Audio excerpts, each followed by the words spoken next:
Welcome to the Circle Investor Real Estate Training Course. This is your crash course on everything we think you should know before buying your first rental property in Indianapolis. On today's course, we talk about, do you care more about cash flow on day one, or do you care more about long-term appreciation and long-term cash flow growth? You really need to be able to have boots on the ground folks who are going to have your best interests in mind. Well, welcome guys back to another episode of the Circle Investor Real Estate Training Course. Today we're switching it up a little bit. I actually have Daniel Leeper in here with me. He's another real estate agent in the market with Lockstep Realty Group. Correct. So thank you for joining me for this. You're pleasure. filling in for Stuart, who usually does these with me. But this time they're gonna the listeners at home are gonna have two people who work in real estate day in, day out with clients. And today we're going to be talking about the everything that you need to know when it comes to building your sphere, building your network, and that's your team locally. But everybody you're going to need to just have at your within arm's reach for your real estate investment journey. So that might include mortgage people, real estate people, people on the insurance side, property management. So we're going to kind of go through each of those, and I want to hear from you what you've learned over the years when it comes to those things, and I'll maybe share some of my tidbits there too. But yeah, let's get into it. Happy to do it. So I think that you had mentioned I work with Lockstep, and one of our core values is relationships matter, right?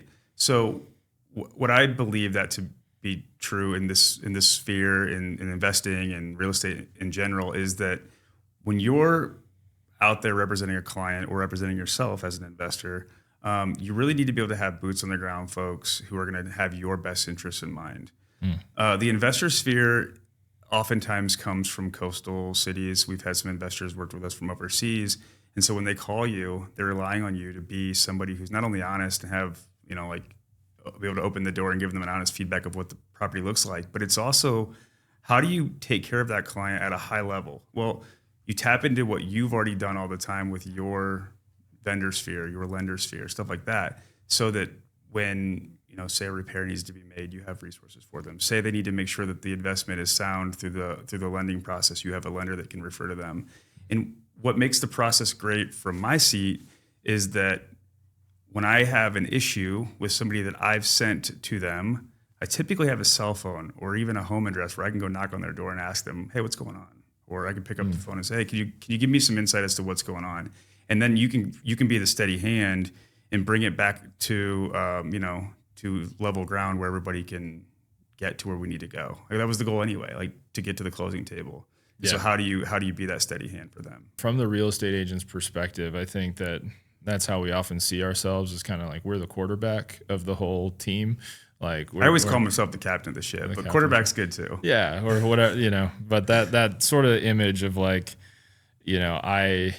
not going to necessarily underwrite your loan for you. Yeah. I'm not an expert in all things mortgage and finance, but I'm going to make sure that you have the right person doing that. I know enough about it to know. I'm going to help coordinate the inspector, all of those pieces kind of throughout the process. That's my job as your agent, to make sure that, you're in good hands when it comes to those things. Yeah. I mean, the goal for investors, it's less about home is a feeling. It's less about something like that. And it's more about how am I going to make money off of this conversation we're having, or how am I going to make money off of this next transaction you've put in front of me?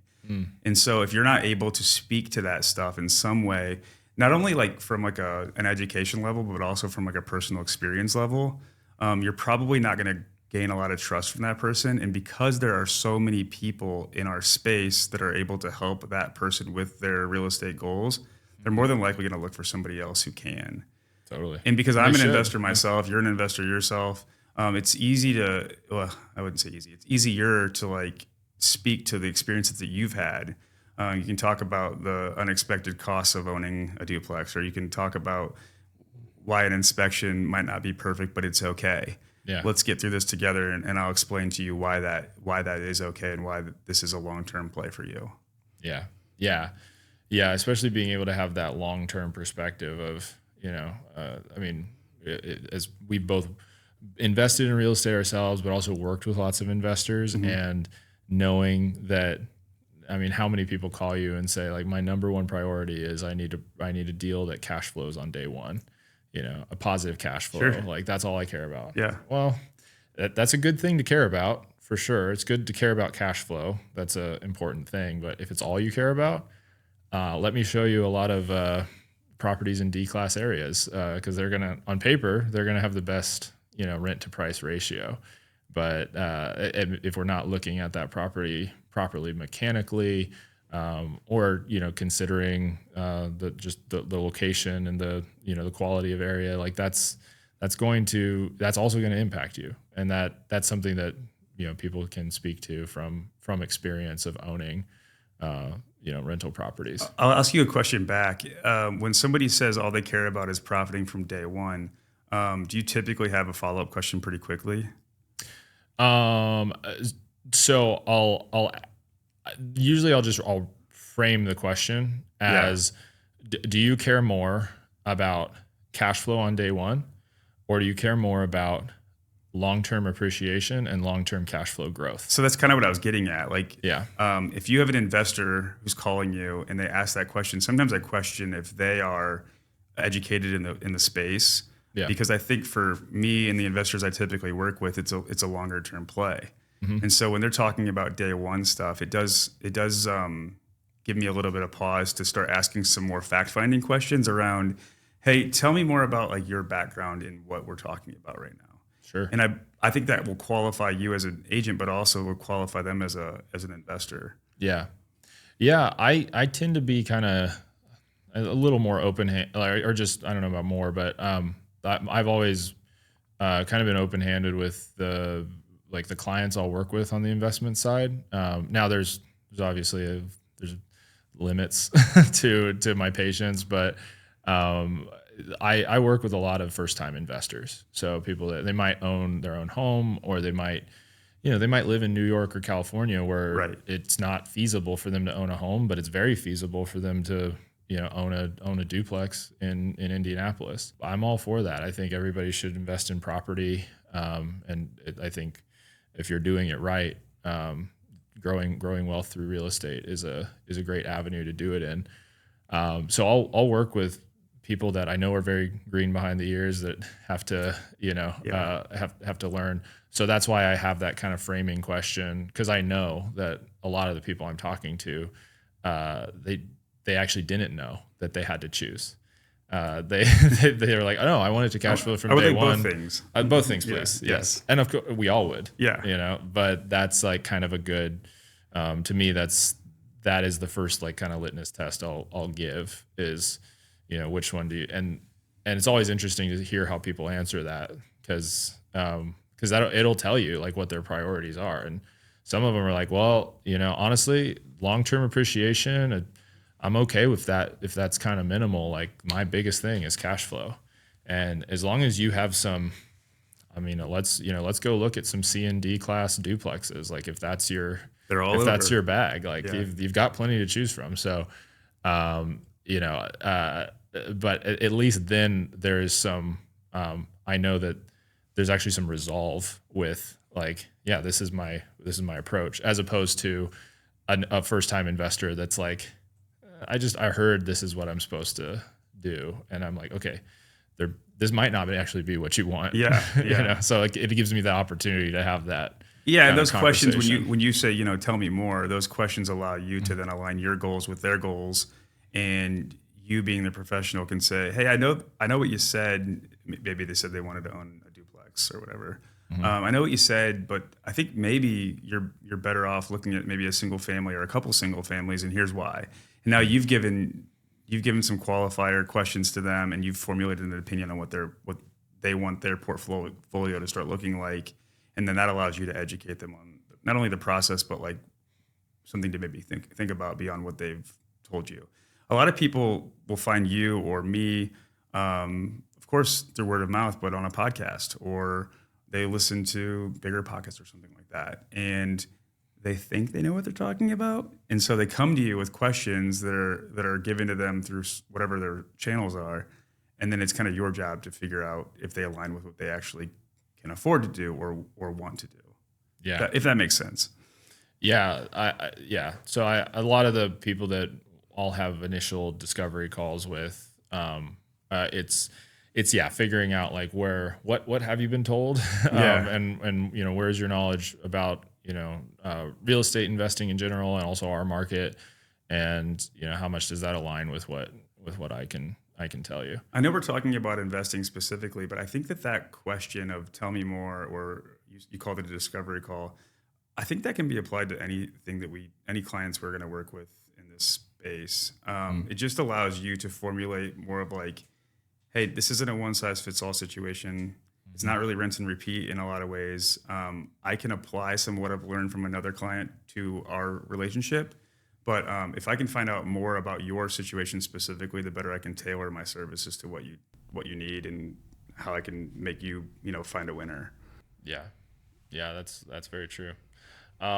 So in terms of, that building that team and having the right approach, we've talked a lot about the real estate agent piece, and that's kind of like you said, the captain of the ship. I want to actually talk about the lender piece of it. So what are like kind of red flags that might be like this lender might be not in your best interest, and what are like green flags? Well, one thing that's important to recognize is not all lenders are going to necessarily want to work with an investor space. So you, as somebody who's going to be the captain of the ship and refer these investor clients to a lender partner, you should probably have a pretty good understanding of what products they offer before you ever make the introduction. It makes you look uneducated if they're like, we can't even support that type of loan. And so understanding the different loan products, at least to an extent, and then being able to refer those clients to the lenders that support those is probably number one. And number two, and I think this goes for all trades or all referrals, I really prefer to work with local folks here in Indianapolis who are familiar with the area. Again, I mentioned earlier, I can call their cell phone, they're going to pick it up. I realize that kind of limits maybe who I have as a resource here, but for me, that's at least where I'm going to start. I mean, would you agree that that's kind of your goal as well? Yeah, I like working with local folks as well, people that know the market, that care what happens to the market. Like it's their own backyard. So I think that does have an impact on how transactions kind of function. I think any agent that's done enough to, like, we have all had those experiences where, we maybe offer a referral, but we still get the like, no, I got a pre-approval from, insert big box bank name. Online lender. Yeah, or online lender. It's like, okay, well, here we go. Like, this is going to be interesting, and sometimes it goes okay, and it's not like every transaction is a nightmare with those, but those are the ones where it's like, oh, I've just got somebody who's completely unresponsive on this deal, and we're dragging on well past 45 days when this should have been. Yeah, and because you're the person that's leading the transaction and guiding everybody. You may not have had anything to do with it, but at the end of the day, it's going to reflect on you. And so your goal would be to limit that a little bit. Yeah. As far as investment inspections are going to be different than a traditional home buying inspection. I mean, you're ultimately going to have the same stuff looked at, but you need to have the stomach for some of these things to maybe be more wrong and be okay with that. When I bought my first double, I knew what I was signing up for based on what I offered on the house. Yeah. And so when I bought it and I got in there and I knew I had to replace X, Y, and Z, and then also A, B, and C popped up, I was pretty prepared for that. And I don't know that is something that a newer investor is going to be totally comfortable with. And so they might need you to calm them down or explain that ahead of time before an offer ever goes out. And then rely on your vendor list and rely on your referrals and your resources to make sure that they are taken care of well after the inspection and the closing table happen. Yeah, no, that's exactly right. I think you want to be working with an inspector that you can trust, and your agent should definitely be able to give you a couple options there. But I always feel like when I'm working with somebody who I know is a first-time investor, I'll try to set those expectations going in. But you always know, like, when that report comes out, that's when the 75 pages is like, that's when the rubber meets the road. It's like, all right, are we doing this? Are you going to look through this and just decide to make completely different plans for your life, or are you gonna are we gonna figure it out? Because it's every property has some sort of conditions, and you need to be able to discern what's a big deal, what's not a big deal, or less of a serious issue, and your inspector and your agent should be able to kind of help set expectations there. But I think it's also understanding the financial implications of, I have a 20-year-old furnace. So what do I do? It works, but what do I do? Like, when I close on this transaction, it's like, well, maybe you should up your maintenance, deferred maintenance budget, because it's like, it's coming. Like, you just know, like, you have this deferred expense. And then the client's like, wait a second, I have to have a budget for deferred maintenance, and then you get into that conversation as well. Yeah, and hopefully we've already kind of had that. We send out an analysis tool that has that included. But yeah, people don't know what they don't know. So a lot of it is just learning, like, kind of what to plan for. But also I try to just be encouraging, like, you can plan for all of it, and if you do that, there's a reason why real estate appreciates. It's a great thing to. A finite resource. Yeah, it's finite resource. It's a finite resource that yields cash flow that's tied to inflation. So it's a hedge against inflation. I mean, it's